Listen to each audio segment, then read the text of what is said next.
Bonjour à vous. Voilà, moi c'est Victorine, je suis là tout à gauche. Et à côté c'est mon mari, André. Et au milieu nous avons le meilleur symbole du Pérou, le lama bien évidemment. Aujourd'hui nous vous emmenons avec nous dans notre voyage au Pérou. Un voyage de 10 000 km. Allez, bouclez vos ceintures, on vous emmène.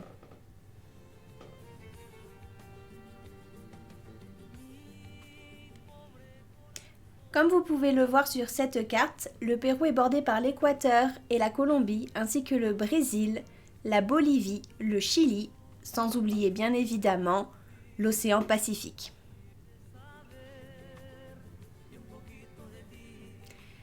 Donc sur cette carte, on peut voir déjà tout ce qui est la côte, une très grande côte, magnifique. Ensuite, nous avons la montagne et pour finir, bien évidemment, la jungle. Vous pouvez maintenant voir les 8 régions naturelles du Pérou. Les régions se divisent selon l'altitude de la jungle, de la montagne et de la côte. Donc à droite, vous pouvez voir la jungle, puis en remontant vers la montagne, vous pouvez voir Huascarán, le glacier le plus haut du Pérou qui culmine à 6768 mètres. Je vous laisse l'admirer maintenant.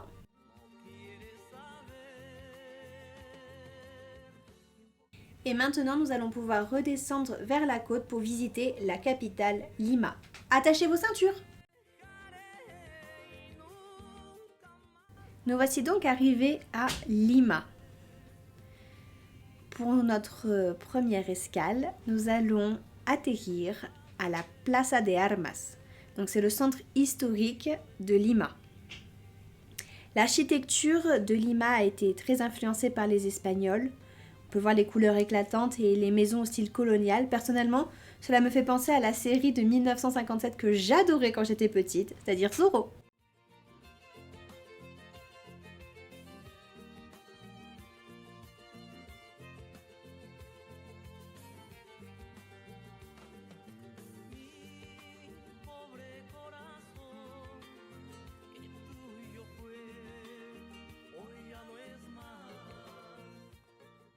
En parlant du style colonial, je vais vous raconter une histoire que ma professeure d'espagnol m'a un jour racontée. Au XVIIIe siècle, à Lima, la cohabitation entre les Espagnols nés en Espagne et les Métis, c'est-à-dire les Indiens et les Espagnols, créa des tensions qui mena à l'indépendance du Pérou. De ces tensions a émergé une rivalité originale entre les femmes nées en Espagne et les Métis nés au Pérou.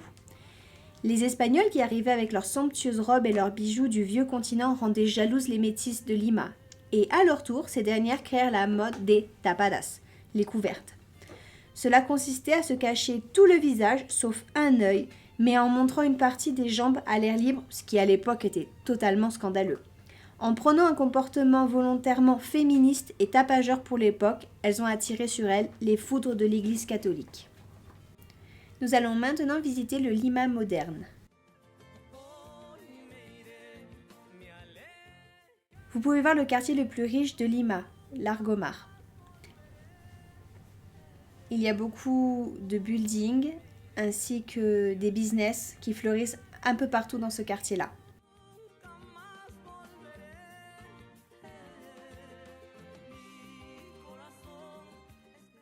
Les quartiers colorés sont malheureusement les quartiers les plus pauvres et dangereux de la capitale. Et les habitants de Lima appellent Lima Lima la Gris. On peut littéralement traduire par Lima la grise. C'est dû à la pollution et à la brume constante qui stagnent dans la capitale. Mais cela ne nous empêchera pas d'y voir de beaux oiseaux sauvages qui volent entre les voitures de parc en parc et de nous régaler de la spécialité culinaire préférée de mon mari, j'ai nommé le ceviche. C'est un plat de poisson cru cuit dans du citron avec de l'oignon rouge, des patates douces, du maïs. En tout cas, c'est un régal. Maintenant, retournons attraper notre prochain vol en direction de Cusco.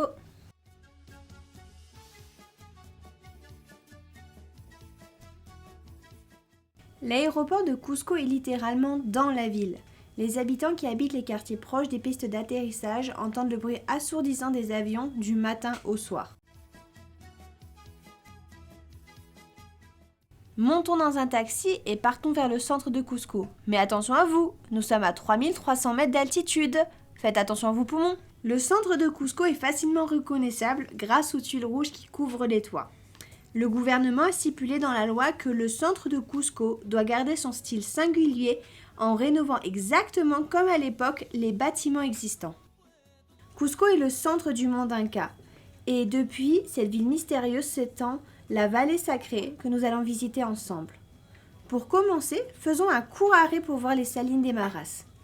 C'est un des marais salants les plus hauts du monde et le sel qui est produit est d'une excellente qualité. L'endroit que vous voyez maintenant est Aguas Calientes, c'est-à-dire eau chaude. C'est la dernière étape qui nous sépare de l'entrée du Machu Picchu. Comme le Machu Picchu est une des 7 merveilles du monde, ce lieu n'est pas habité. C'est pour cela que Aguas Calientes est indispensable pour pouvoir recevoir et nourrir les visiteurs. Comme vous pouvez le voir ici, il y a plusieurs hôtels qui sont très beaux et qui nous permettent de nous reposer au pied de la ville inca. Au petit matin, après un bon petit déjeuner, il nous faudra emprunter le chemin menant du village jusqu'en haut du Machu Picchu. Il est possible d'y monter à pied ou en bus, ça c'est à voir.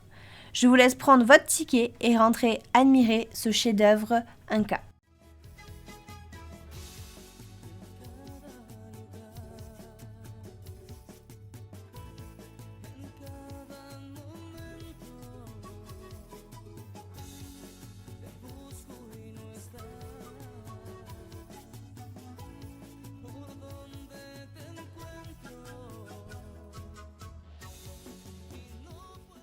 Voilà, nous y sommes. Imaginez que les pierres qui sont ici ont tellement été bien taillées qu'il est impossible d'y faire passer une carte bleue entre.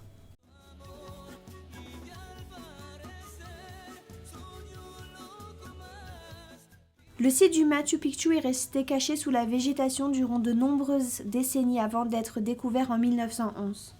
L'ancien site inca a été construit au milieu des années 1400, mais ce n'est qu'en juillet 2007 que le Machu Picchu a été enfin nommé comme l'une des 7 nouvelles merveilles du monde. Et à juste titre, n'est-ce pas? Mais le savez-vous? Les Espagnols ne l'ont jamais trouvé. Le Machu Picchu est souvent appelé la cité perdue des Incas du fait que les Espagnols n'ont jamais trouvé la ville lors de leur conquête de l'Empire Inca. Et cela est peut-être mieux comme cela, au moins il est resté intact jusqu'à nous. Découvrons à présent la ville de Puno. La ville de Puno est juste à côté du lac Titicaca, lac qui est partagé entre le Pérou et la Bolivie. Ce lac est le plus haut du monde et aussi un des plus grands. Sur ce lac vivent des personnes sur des îles artificielles faites de roseaux. Chaque année, ils coupent des roseaux et les entassent sur 4 ou 5 mètres afin de flotter sur les eaux tout au long de l'année. Ils utilisent ces drôles de bateaux pour se déplacer d'île en île et jusqu'au rivage. Maintenant, nous pouvons partir pour notre dernière destination, la jungle. Les 2 villes principales de la jungle sont Iquitos et Madre de Dios. Ces villes sont construites au bord de l'Amazone comme vous pouvez les voir sur les photos.